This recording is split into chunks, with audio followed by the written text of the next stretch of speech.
$50 million. That is the exact amount Alpha Kellen Sterling wired to the Global Shifter Medical Institute in Zurich last Tuesday. He flew in Dr. Harrison Wells, the man who supposedly cured the lichen pox, in '98. He summoned High Witch Odessa from the Louisiana swamps. One by one, the most powerful healers on Earth walked into the royal suite of the Silver Moon Pack House, and one by one, they walked out with their heads bowed in failure. The Alpha's son, a 4-year-old boy named Toby, was rotting from the inside out. But while the world's elite failed, a janitor named Ivy, a girl with 0 status and holes in her shoes, was about to do the impossible. This isn't a fairy tale. This is the leaked story of what actually happened inside the Sterling estate. The hallway on the 4th floor of the Sterling estate didn't smell like a home anymore. It smelled like a high-end mortuary. The air was thick with the scent of rubbing alcohol, expensive lilies, and the distinct metallic tang of terrified wolves. Alpha Kellen Sterling stood by the floor-to-ceiling window at the end of the corridor. He was a man who usually commanded the room just by breathing. Standing 6'4", with shoulders broad enough to carry the weight of the largest pack in North America, Kellen was known as the Iron Wolf. He had crushed rebellions in the South and negotiated peace treaties that held for decades. But right now, looking out at the rain lashing against the glass, he looked less like a king and more like a ghost. His beta, a man named Gregorian, stiff, formal, and usually unflappable, approached him slowly.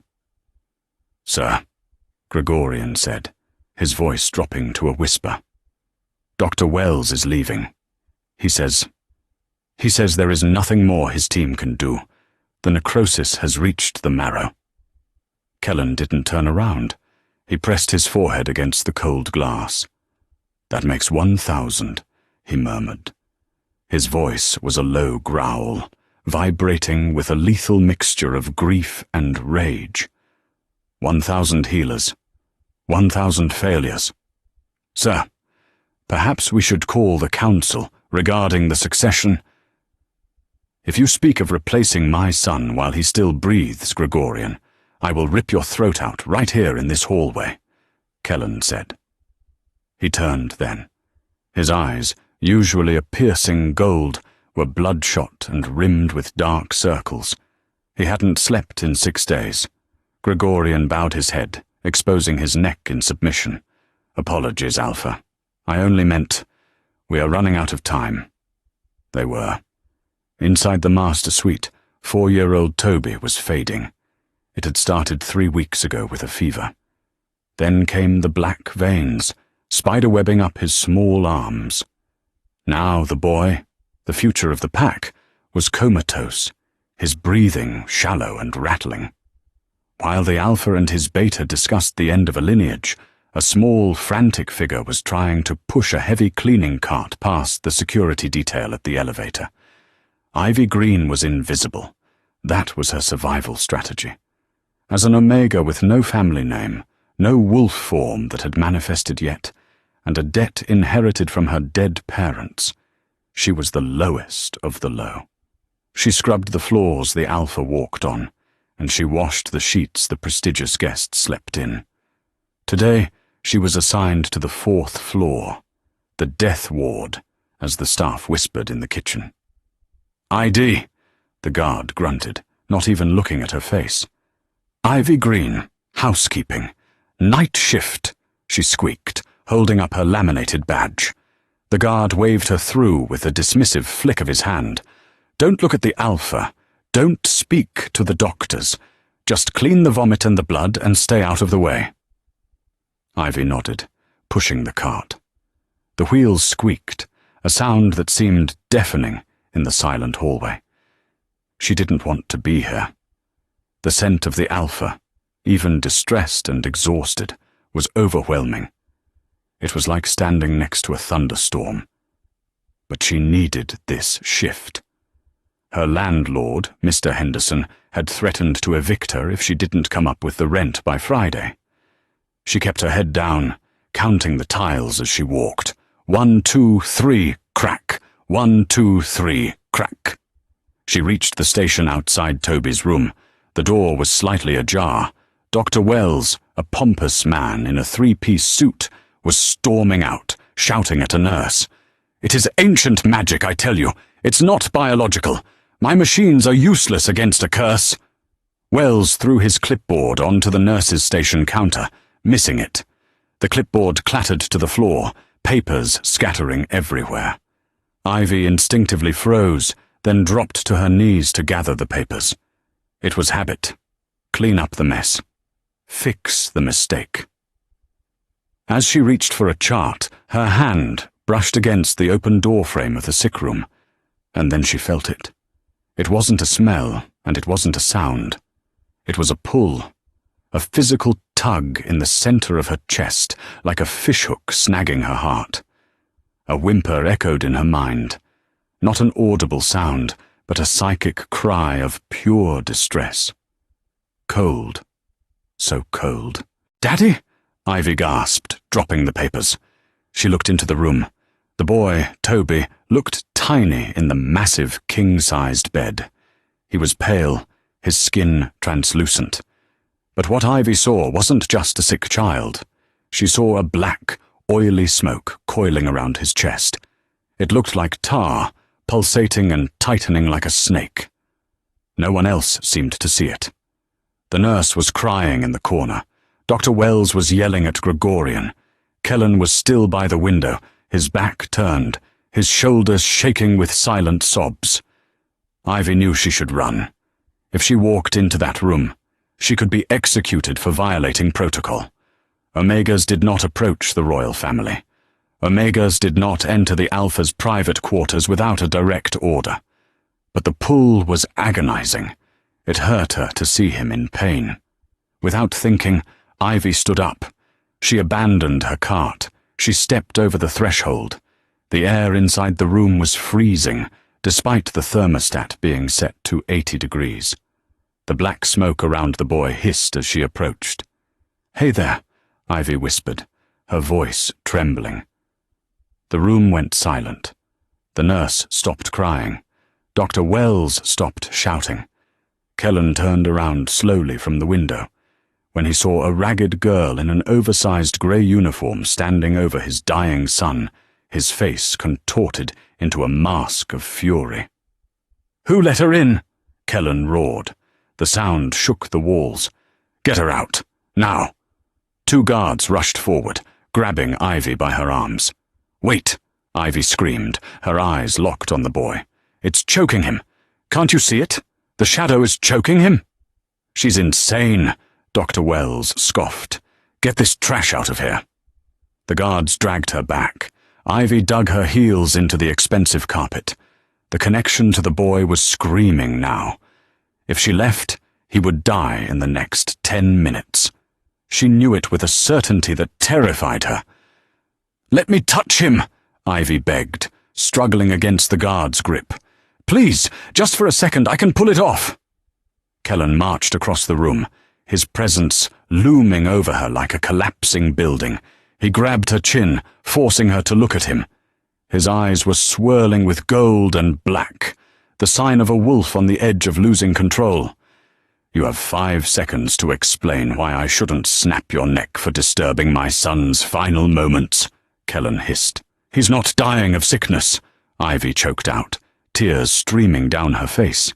"He's being strangled. The black tar. It's a parasite. Please, I can see it." Kellen paused. He looked at the girl. She was malnourished, terrified, and smelled like cheap bleach. But her eyes were a startling violet. And in them, he didn't see deceit. He saw desperation. "Alpha," Gregorian warned, stepping forward. "She is a nobody, a cleaner.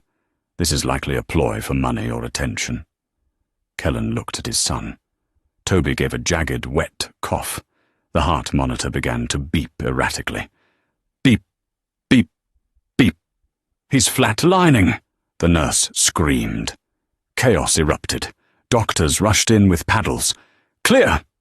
Ivy saw the black smoke tighten. The paddles wouldn't work. The electricity would only feed the shadow. "No!" Ivy screamed. She bit the hand of the guard holding her right arm. He yelled and let go. She kicked the other guard in the shin, ducking under his grasp. It was a burst of adrenaline she didn't know she possessed. She bolted for the bed. "Stop her!" Kellen roared, lunging for her. He was too slow, or maybe deep down he hesitated. Ivy threw herself onto the bed, covering the boy's small body with her own. She placed her hands directly on his chest, right where the black smoke was thickest. "Let him go," she commanded. It wasn't a plea. It was an order. A blinding flash of violet light exploded from her hands. The shockwave threw Kellen backward. He hit the wall with a thud that cracked the plaster. Dr. Wells was knocked off his feet, landing in a heap of medical equipment. The windows rattled in their frames. For a moment, the room was silent, ringing with the aftermath of the explosion. Kellen shook his head, his wolf growling in his mind, urging him to kill the threat. He scrambled to his feet, claws extending, ready to tear the Omega girl apart. But then he heard it. Thump, thump, thump, thump, thump, thump. A strong, steady heartbeat. The erratic beeping of the monitor had leveled out into a rhythmic, healthy cadence. Kellen froze. The violet light was fading, retreating back into the girl's hands. Ivy was slumped over Toby's chest, her breathing heavy and ragged. Slowly, terrifyingly slowly, the black smoke that Ivy had described, the smoke Kellen had never been able to see, became visible for a split second. It writhed like a dying worm, hissed, and then dissolved into grey ash, floating up toward the ceiling vents. "Daddy!" The word was weak, dry, but it was the most beautiful sound Kellen had ever heard. He rushed to the bedside, shoving the stunned doctors out of his way. Toby's eyes were open. The cloudy grey film was gone, replaced by the bright, mischievous blue they had always been. The black veins on his arms were fading before their eyes, retreating like a tide going out. "Toby!"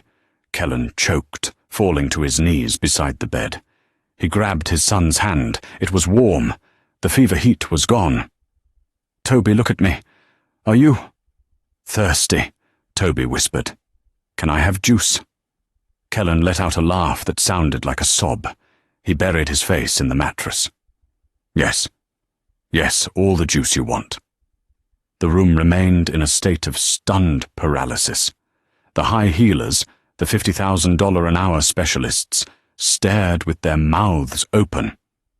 They had been preparing a death certificate, and a janitor had just reversed stage 4 necrosis in 10 seconds. Then, the reality of the situation set in. Gregorian, recovering his wits, signaled the guards. "Seize her. She used unauthorized magic. She could be a witch sent to finish the job later." 2 fresh guards stepped forward, grabbing Ivy roughly by the shoulders. She didn't fight this time. She was drained. Her skin was grey, and she looked like she might faint. "Wait," Kellen said. He didn't look up from his son, but his voice was steel. "Do not touch her." "Sir," Gregorian argued, "we don't know what she did. That burst of energy, that wasn't normal healing. That was something else, sorcery." Kellen stood up. He towered over the bed, placing a protective hand on Toby's forehead. He turned his gaze to Ivy. She was trembling, holding her hands close to her chest. Her uniform was stained with the ash from the creature. "Who are you?" Kellen asked. His tone wasn't angry anymore, but it was intensely curious, bordering on predatory. "Ivy," she whispered. "Just Ivy. Alpha. Just Ivy," he repeated. And how did just Ivy succeed where Dr. Wells failed? Dr. Wells bristled, straightening his tie. "This is a trick, Alpha Sterling. A temporary glamour. The boy will likely crash within the hour. I suggest we arrest this girl for practicing unlicensed medicine and get the boy back on the drip." "Get out," Kellen said calmly. Excuse me? Get out, Kellen roared, his eyes flashing gold again. Take your machines, take your invoices, and get out of my territory before I decide to demand a refund in blood. Wells scrambled out of the room, followed by his team. Now it was just the Alpha, his Beta, the recovered cub, and the cleaning girl. Gregorian, Kellen said. Take Toby to the secure wing. Have Dr. Aris, our pack doctor, not these mercenaries. Check his vitals every 5 minutes. If his temperature changes by 1 degree, I want to know. And the girl? Gregorian asked, eyeing Ivy with suspicion. Kellen looked at Ivy. He stepped closer to her. She flinched, expecting a blow. Instead, he leaned in, inhaling her scent. Underneath the bleach and the fear, there was something else. It was faint, buried deep, but it was there. Honeysuckle and rain. It was a calming scent, one that made his wolf settle down instantly. Take her to the interrogation suite, Kellen ordered. Not the cells, the suite. Put a guard on the door. No one goes in or out but me. Am I in trouble? Ivy asked, her voice small. I wanted to help. Kellen looked at her, his expression unreadable. You saved the Prince of the Pack. You're not in trouble, Ivy. But you are a mystery, and I don't like mysteries inside my house. As the guards escorted Ivy out, she looked back one last time. Toby was sitting up, drinking a cup of water, looking healthy and alive. He looked at her and smiled. It was worth it, she thought, even if they locked her up. But Ivy didn't know that her problems were just beginning. Down the hall, in the shadows of the alcove near the elevator, a woman was watching. She had long, sleek black hair and wore a dress that cost more than Ivy would earn in 10 lifetimes. This was Lydia, the daughter of the Southern Alpha, and the woman the council had chosen to be Kellen's new mate. She had been waiting for Toby to die. A cub from a previous mate was an inconvenience. A dead cub was a tragedy she could use to comfort Kellen and cement her position as Luna. Lydia watched Ivy being led away. She pulled out her phone, a slender, encrypted device, and dialed a number. We have a problem, Lydia whispered into the phone.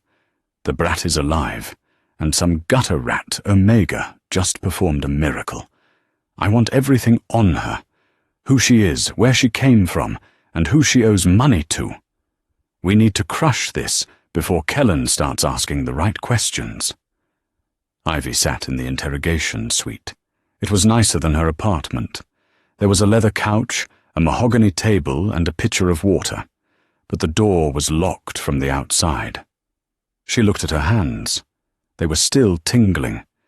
She had always known she was different. When she was a child, she could find lost things. When her mother had headaches, Ivy could touch her temples and take the pain away.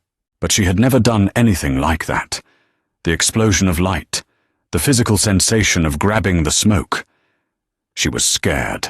In the werewolf world, if you had power but no status, you were a threat. Or worse, a battery to be used.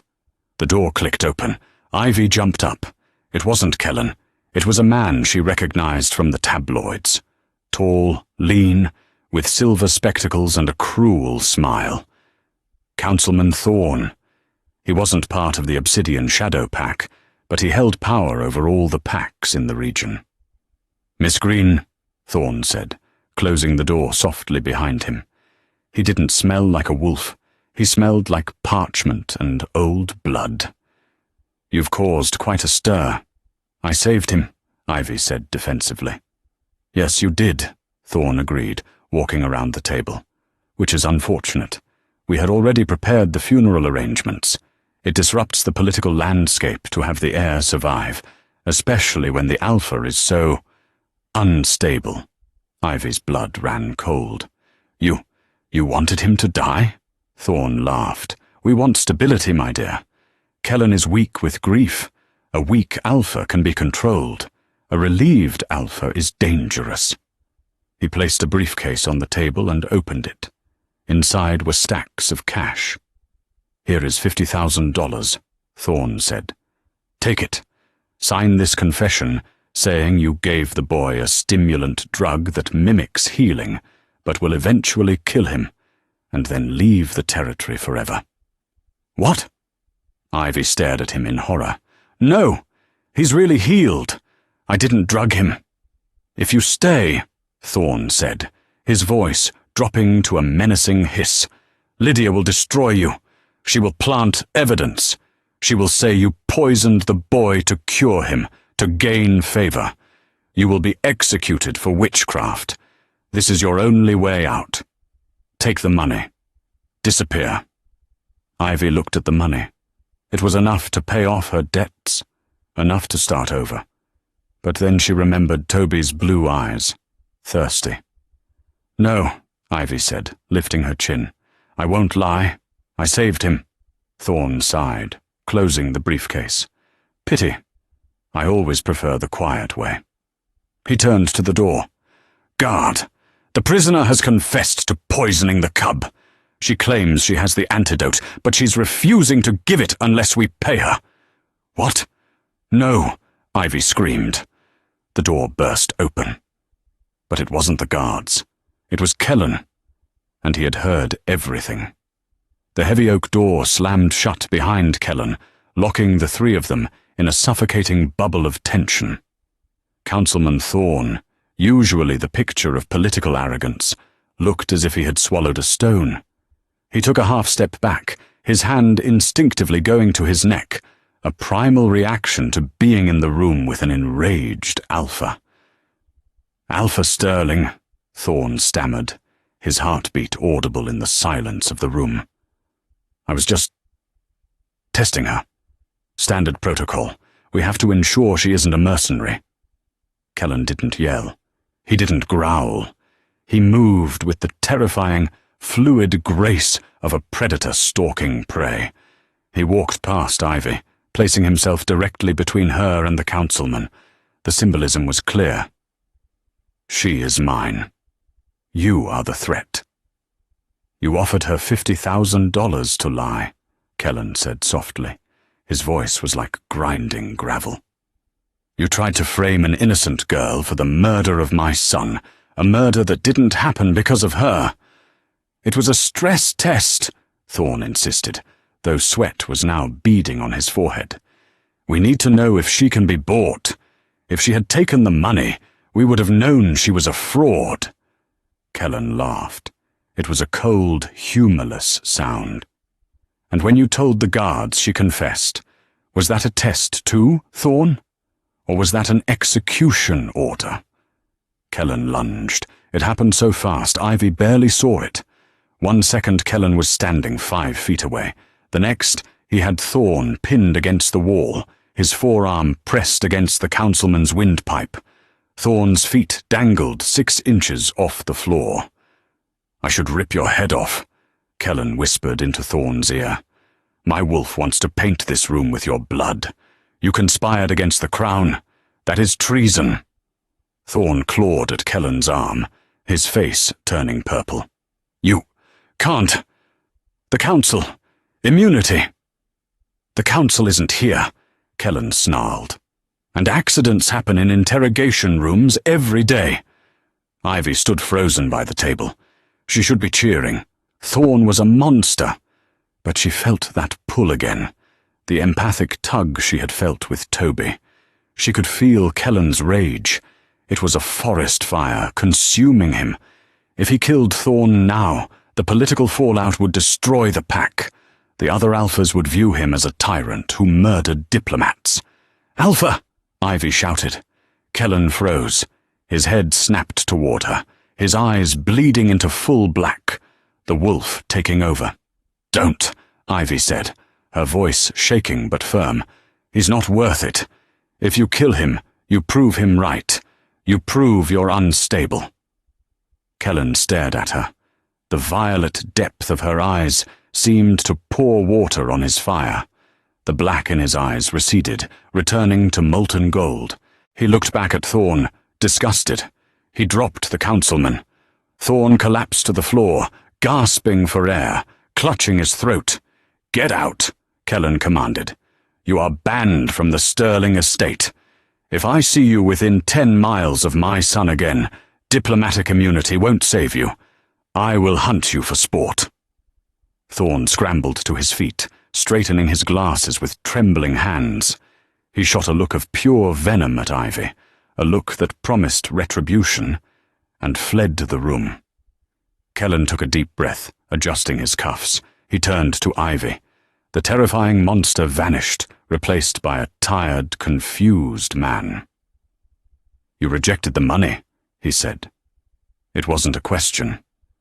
"I don't want blood money," Ivy replied, hugging her arms around herself. "I just want to go home. My shift ended 2 hours ago. Mr. Henderson is going to lock me out if I don't get back." Kellen frowned. "Home? You think you're going home? Am I under arrest?" Kellen stepped closer. He reached out, and Ivy flinched. He paused, letting his hand hover in the air until she relaxed, then gently brushed a smudge of ash from her cheek. The contact sent a jolt of electricity through both of them. Ivy gasped. Kellen's pupils dilated. "Mate." The word whispered through Kellen's mind, primal and undeniable, but he shoved it down. He couldn't. Not now. Not with an Omega of unknown origin. Not when his son had almost died. He needed to be rational. "You are not under arrest, Ivy," Kellen said, his voice dropping an octave. "But you are not leaving. You have a target on your back now. Thorne will not forgive this humiliation. Lydia, she will be asking questions." "Who is Lydia?" "Someone dangerous," Kellen said darkly. "You are now a person of interest. Until I figure out exactly what you are and how you healed Toby, you will stay here, under my protection." "I can't!" Ivy panicked. "I have responsibilities. I have a brother. Leo, he's at the apartment. He can't be alone." This was the secret she had been hiding. Her younger brother, Leo, was 14. He was born wolfless, a genetic defect that made him an outcast. In their old pack, wolfless boys were culled. That's why they had run. That's why they were hiding in the slums. Kellen's eyes narrowed. "A brother? Where?" "At the tenements on 4th Street. Please, Alpha. He needs his medicine. He doesn't know where I am." Kellen tapped the earpiece he always wore. "Gregorian." "Yes, Alpha?" The beta's voice crackled in his ear. "Send an extraction team to 4th Street, apartment 4B. Secure a boy named Leo. Bring him to the estate. Guest wing, room 302. "Alpha, wait!" Ivy protested. "You can't just kidnap him." "I'm not kidnapping him, Ivy," Kellen said, his gaze intense. "I'm moving him. Because by tomorrow morning, everyone in the city will know your name. And if Thorne can't get to you, he will go for your family." Ivy went silent. She knew he was right. She had exposed herself to save the prince. Now, the wolves were circling. "Come," Kellen said, opening the door. "You need to eat. Using that kind of magic, it has a price." As Ivy walked out of the interrogation room, flanked by the most powerful Alpha in the hemisphere, she didn't feel like a prisoner, but she didn't feel free either. She felt like a canary being moved from a cardboard box into a gilded cage. And outside the heavy front doors of the estate, the paparazzi were already gathering. Someone had leaked the story. The headline on the Daily Shifter website read, "Witchcraft in the Royal Suite? Unknown girl resurrects prince." The comment section was already calling for a witch trial. The guest room was larger than Ivy's entire apartment. It had a balcony overlooking the Silver Moon Forest, a bed with sheets made of Egyptian cotton, and a bathroom stocked with soaps that smelled like lavender and vanilla, but it locked from the outside. It had been 6 hours since the healing. Ivy had showered, scrubbing the smell of death and bleach from her skin. She wore a silk robe that had been left for her, far too fancy for a janitor, but her uniform had been incinerated by the guards. She paced the room. "Where is Leo?" she muttered. A knock at the door made her jump. "Enter!" she squeaked. The door opened, and Kellen walked in. He had showered too. He was wearing casual clothes, dark jeans and a black t-shirt that clung to his chest. He held a silver tray covered with a dome. "Room service," he said, a ghost of a smile touching his lips. "Where is my brother?" Ivy demanded, ignoring the food. "He is in the room next door," Kellen assured her. "He is eating a burger the size of his head and watching a movie on a screen he claims is dope. He is safe, Ivy. I give you my word." Ivy let out a breath she didn't know she was holding. Her knees went weak, and she sat down on the edge of the bed. "Thank you." Kellen set the tray on the small table and lifted the lid. Steak, rare. Roasted vegetables, mashed potatoes. Ivy's stomach growled so loudly it echoed in the room. She blushed. "Eat," Kellen commanded gently. "I spoke to the pack historian. He says that kind of healing, the violet flame, it burns calories like a furnace. If you don't refuel, you'll pass out." Ivy didn't need to be told twice. She ate with an urgency that embarrassed her, but Kellen didn't mock her. He watched her. He watched the way her hands moved, the way her violet eyes darted around the room. "You're not a normal Omega," Kellen said after she had finished the steak. He sat in the armchair opposite her. "I never said I was." Ivy wiped her mouth with a linen napkin. "I'm just me." "My grandfather wrote about a bloodline," Kellen mused, leaning forward. "The Ethelgard, healer warriors. They were wiped out in the Great War 100 years ago. They had violet eyes." Ivy looked down. "My mother told me to never show anyone my eyes. She gave me colored contacts. I ran out of them last week and couldn't afford new ones." "Your mother was wise," Kellen said. "If the Council knew an Ethelgard survived, they would have dissected you in a lab." The atmosphere in the room shifted. It became intimate. The danger of the outside world felt far away. "Why did you do it?" Kellen asked quietly. "You knew the rules. You knew the danger. Why risk your life for my son?"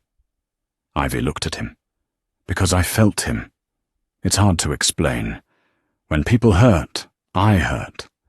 When he was choking on that smoke, I felt like I couldn't breathe. I didn't save him to be a hero. I saved him because I had to." Kellen stood up and walked to her. He knelt on one knee, a position of submission that shocked Ivy. He took her hand. His skin was rough, hot, and electric. "You gave me back my life," Kellen whispered. "I owe you a debt I can never repay." He raised her hand to his lips. The door banged open. Kellen was on his feet in a microsecond, a low growl rumbling in his chest, his body shielding Ivy. Standing in the doorway was a woman who looked like she had walked out of a fashion magazine, if fashion magazines featured predators. She wore a crimson dress, sky-high heels, and a diamond choker. Her hair was black, slicked back, and her eyes were a cold, piercing green. Lydia, the Southern Alpha's daughter, the intended Luna. Behind her stood 3 council guards and a very smug-looking Dr. Wells. "Well, well," Lydia purred, her voice dripping with fake sweetness. "Isn't this cozy? The Alpha King, kneeling before the help." "Get out, Lydia," Kellen warned. The air in the room grew heavy with his aura. "You have no business in this wing." "Oh, but I do." Lydia stepped into the room, wrinkling her nose as if she smelled something foul. She looked at Ivy with pure disgust. "The Council has authorized an emergency inquiry. Dr. Wells has filed a formal complaint regarding the use of forbidden necromancy." "It wasn't necromancy," Ivy protested, stepping out from behind Kellen. Lydia laughed. It speaks. How adorable. Listen to me, little rat. Normal wolves don't shoot purple fire. Normal wolves don't cure stage 4 death. You are a witch, and in this pack we burn witches. She is under my protection, Kellen stated, his voice vibrating with command. If you touch her, you declare war on me. Lydia's smile didn't falter. She pulled out a tablet. I thought you might say that, Kellen. So I took the liberty of going to the press. Look! She turned the screen around. It showed the front gates of the Sterling estate. A mob had gathered. Hundreds of wolves holding torches and signs. Purge the witch and protect the prince were scrawled on cardboard. They are terrified, Lydia explained. They think she infected Toby just to cure him. They think she's enslaving you with a love spell. If you protect her, they will revolt. The council will strip you of your alpha title for mental incompetence due to sorcery. Kellen looked at the screen, then at Ivy. He was trapped. If he fought the mob, he hurt his own people. If he gave Ivy up, she died. I have a solution, Dr. Wells chimed in. A simple blood test. If she is a wolf, the test will prove it. If she is a witch, well, the test will reveal that too. No needles, Kellen said immediately. He remembered Ivy's fear of the lab. Just a drop, Lydia insisted. Right here, right now, unless she has something to hide. Ivy looked at Kellen. She saw the conflict in his eyes. She didn't want him to lose his crown. She didn't want to be the reason for a civil war. I'll do it, Ivy said, stepping forward. Ivy, no, Kellen warned. I'm not a witch, Ivy said, holding out her arm to Dr. Wells. Test me. Dr. Wells stepped forward, a silver lancet in his hand. He pricked her finger. He smeared the drop of blood onto a chemically treated strip of paper. Everyone watched. If it turned red, she was a wolf. If it turned black, she was a witch. The strip turned gold, a bright, shimmering, metallic gold. The room went silent. Even Lydia looked confused. What is that? Lydia snapped. Is the test broken? Ivy felt a wave of dizziness. The smell of the chemical strip. It smelled wrong. It smelled like... Wait, Ivy whispered. She looked at Dr. Wells. She looked at the lancet he had used. She sniffed the air. Nightshade and rot. It was the same smell she had sensed on the black smoke choking Toby. You! Ivy shouted, pointing at Dr. Wells. You smell like the sickness. Dr. Wells dropped the lancet. His face went pale. What are you babbling about? Lydia hissed. The smoke. Ivy turned to Kellen, gripping his arm. The black smoke I pulled out of Toby. It wasn't a curse. It was a poison. A biological poison. And he, she pointed at the doctor, smells exactly like it. Kellen turned his gaze to Dr. Wells. The doctor was backing toward the door, his eyes wide with panic. Is this true? Kellen asked, his voice deceptively calm. She's lying, Wells shrieked. She's a witch. Look at the blood. It's gold. She's a monster. The blood is gold, Kellen said slowly, because she is Ethelgard, royal blood. But you are sweating, Doctor. Kellen took a step toward Wells. Lydia, Wells screamed, looking at the woman in the red dress. You said you'd protect me. The silence that followed that sentence was deafening. Lydia's face went blank. The mask of the concerned Luna slipped, revealing the viper underneath. She realized the doctor had just implicated her. I don't know what this lunatic is talking about, Lydia said coldly. She raised her hand.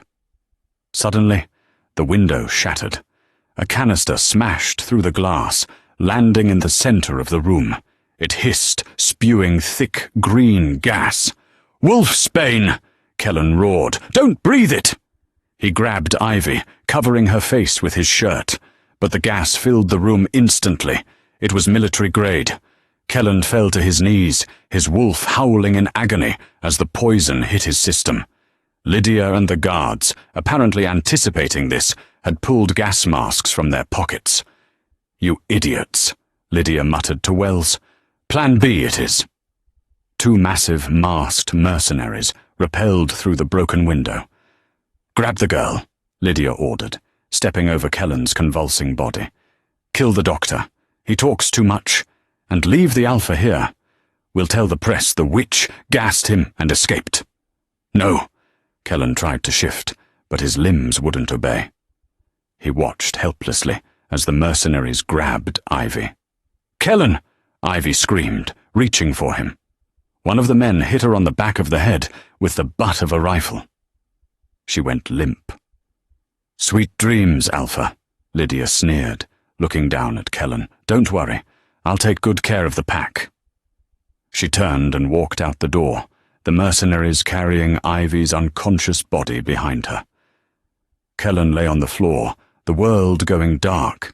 His son was safe, but his mate, the girl with the violet eyes, was gone.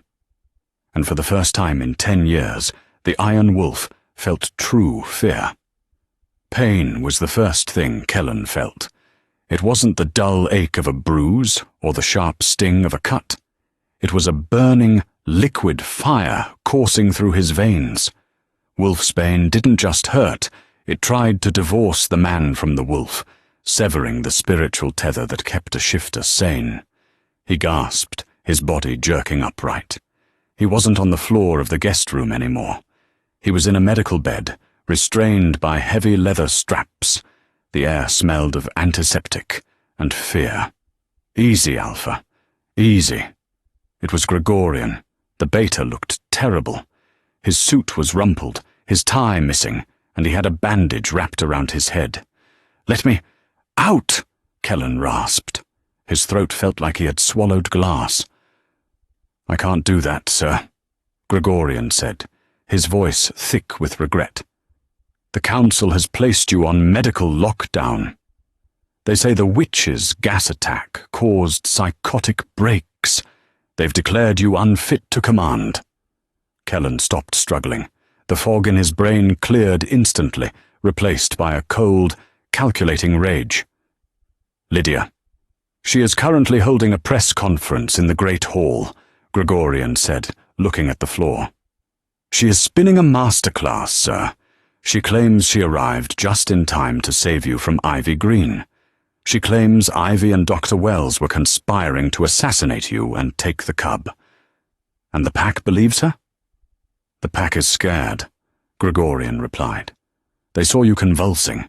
They saw the gas. And Ivy, she's an Omega with no history. It's an easy sell." Kellan tested the leather straps. They were reinforced with silver. Useless to struggle against. "Where is my son?" "Toby is safe. He's with your mother in the East Wing. But Lydia has blocked access to him. She claims she's protecting the heir." Kellan closed his eyes. He reached deep inside himself, past the pain of the wolfsbane, looking for his wolf. Usually, the wolf was a roaring inferno. Now, it was a flickering ember. But there was something else there. A warmth. He focused on his chest, right where Ivy had touched him. He could still feel it, the ghost of her touch. It wasn't just a memory, it was energy. The Ethelgard magic hadn't just healed Toby, it had left a residue on Kellan.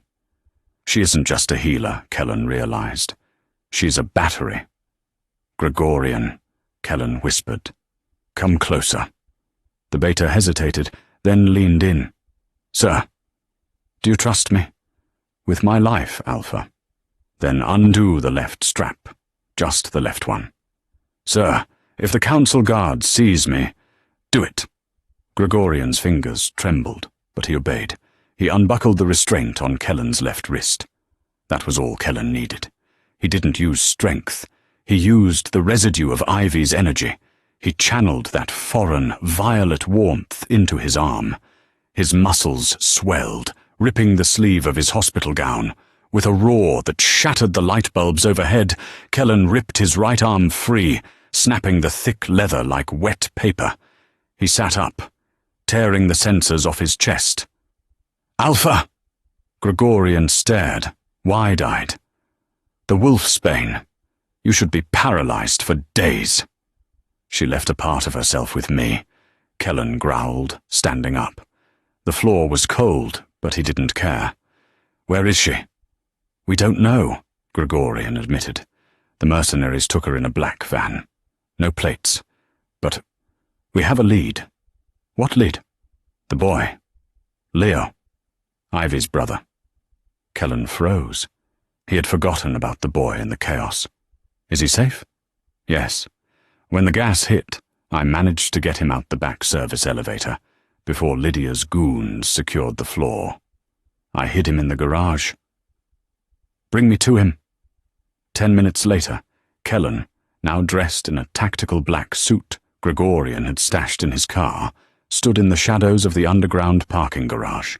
Leo was sitting on the hood of a dusty sedan, typing furiously on a cracked laptop.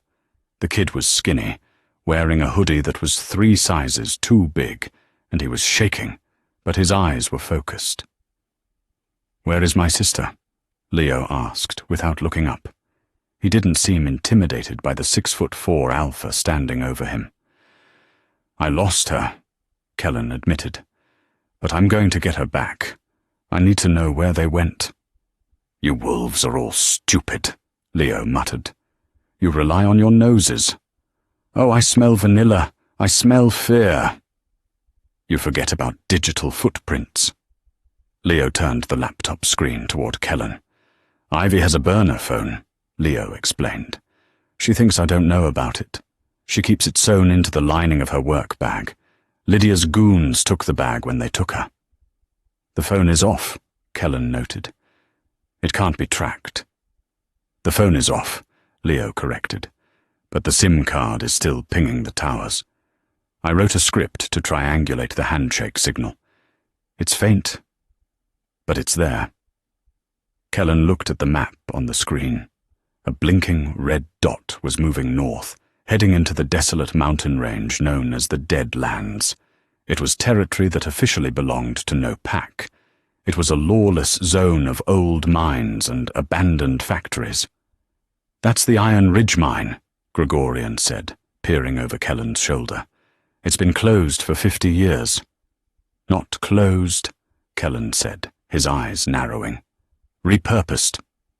He recognized the location. His father had once investigated rumors of a rogue laboratory in the Iron Ridge, but the council had shut down the investigation, citing lack of evidence. Thorne, Kellen thought. Thorne and Lydia. They've been working together for years. "Leo," Kellen said, placing a hand on the boy's shoulder. "You just saved your sister's life."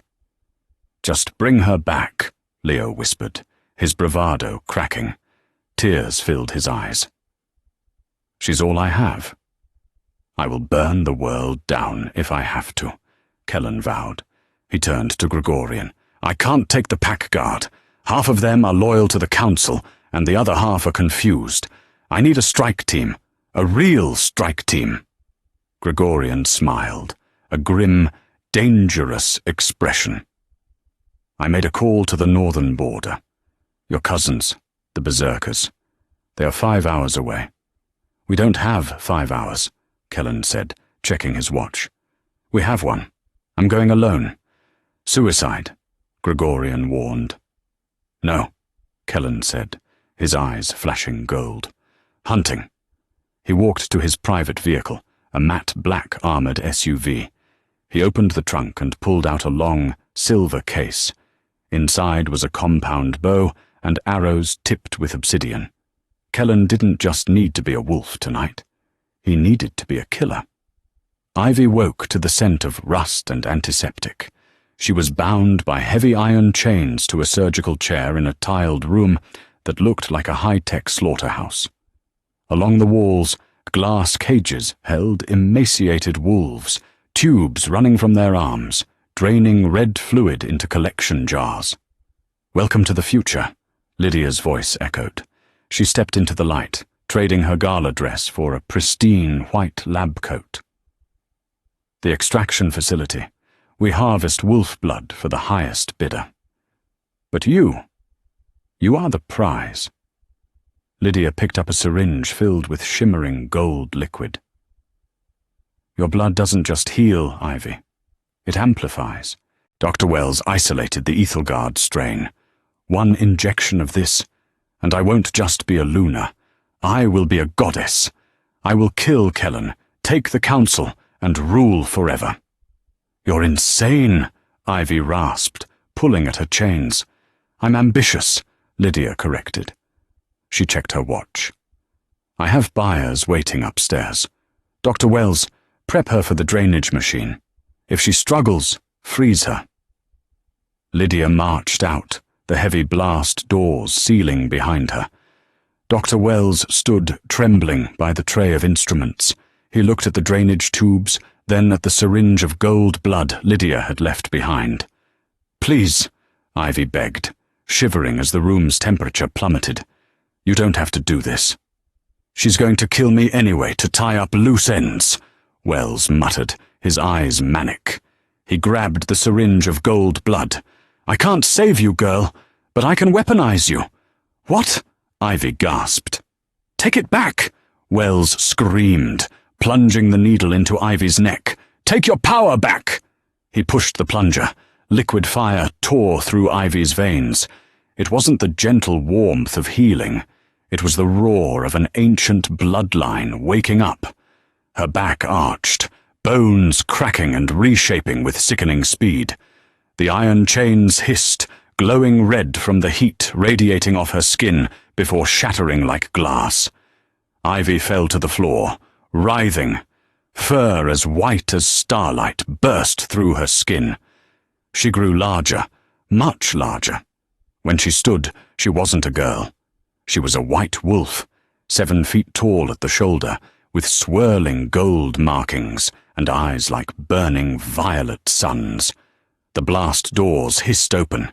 3 mercenaries burst in, rifles raised. Target is loose! Ivy didn't growl. She released a shockwave of sound that shattered the glass cages. She moved faster than sight, a blur of white fury. Bullets sparked harmlessly off her fur as she swiped a massive paw, sending 2 men flying into the concrete wall. The third dropped his gun and ran. Ivy turned her massive head toward the ceiling. She could smell Lydia's rot, but beneath it she caught another scent. Pine, rain, and desperation. Kellen! With a roar that shook the mountain, the white wolf charged, tearing the steel door frame from the wall. The queen was coming for her king. Kellen was running on pure adrenaline. He had fought his way through the mine's tunnels, his body fighting the lingering wolfsbane, but the sound of that roar pulled him forward. He kicked open the doors to the factory floor and froze. It was a massacre. But his enemies were the ones falling. The white wolf was a force of nature, decimating Lydia's elite guard on the factory floor. Above them, on a metal catwalk, Lydia was screaming into a radio, her face twisted in panic. "Kill it! Bomb the facility!" Lydia shrieked. She saw Kellen enter and whipped out a silver Desert Eagle. "Why won't you die?" she fired. Kellen was too slow. He braced for the bullet. Flash! The white wolf leaped 30 feet vertically, landing between Kellen and the shot. The bullet hit Ivy's shoulder, flattened against her impenetrable fur, and tinkled onto the grate. Ivy snarled at Lydia, baring serrated teeth. Terrified, Lydia scrambled back toward a metal case. "You want power? Fine! I'll take it all!" She ripped out a canister of raw Ethelgard blood and jammed a high-pressure injector into her own thigh. "Lydia, no!" Kellen shouted. "It's not compatible. It will kill you." "Lies!" Lydia laughed, her veins turning gold. "I feel infinite." Then, the gold turned black. Lydia screamed as steam rose from her skin. The ancient magic rejected her corruption, burning her from the inside out. "Get it out, it burns!" She convulsed and toppled over the railing, plummeting to the factory floor. She hit the concrete with a sickening crunch and didn't move. Silence fell over the factory. The remaining mercenaries dropped their weapons, surrendering to the monster on the catwalk. Ivy swayed. The violet glow faded from her eyes. The shift back was crashing down on her. She collapsed. Kellen caught her before she hit the floor. Her form shimmered, shrinking back into the human girl he knew, naked, bruised, but alive. "I've got you," Kellen whispered, wrapping his jacket around her. The doors burst open. Gregorian arrived with 50 northern berserkers. He took one look at the carnage, the dead usurper, and his alpha holding the girl. "The hierarchy just changed, Gregorian," Kellen said, lifting Ivy into his arms. "Tell the council the Ethelgard has returned, and tell them the war is over." 2 weeks later, the grand hall of the Sterling estate was overflowing. Every major alpha in the Alliance stood in silence as the double doors opened. Kellen stood at the throne, Toby by his side in a miniature tuxedo. "Ladies and gentlemen," Kellen announced, his voice booming, "for years we thought the Ethelgard were a myth. We were wrong." Ivy stepped onto the dais. She wore a gown of shimmering violet silk, a circlet of white gold on her brow. She wasn't the invisible janitor anymore. She walked with the grace of a queen. "This is Ivy Sterling," Kellen said, taking her hand. "My mate, my Luna, and the savior of this pack." Toby ran forward, hugging Ivy's legs. "Mama Ivy!" The room erupted. Even the staunchest critics bowed their heads. The White Wolf had secured her crown. Later that night, on the private balcony, Ivy leaned against Kellen's chest, watching the full moon. Her brother, Leo, now sporting a tailored suit as the new head of cybersecurity, gave them a thumbs up from the garden below before disappearing to play video games. "Are you happy?" Kellen asked, resting his chin on her head. Ivy touched the spot on her neck where the injection had changed her life. She listened to the steady beat of Kellen's heart. "I have my brother. I have a home. And I have you." She smiled, her eyes flashing with a hint of violet. "I'm exactly where I belong." She wasn't just a survivor anymore. She was the gold in the cracks of their broken world. And that, my friends, is the supposedly leaked file of what happened at the Sterling estate. Now, is this story 100% historically accurate to the werewolf treaties of 2024? Maybe not.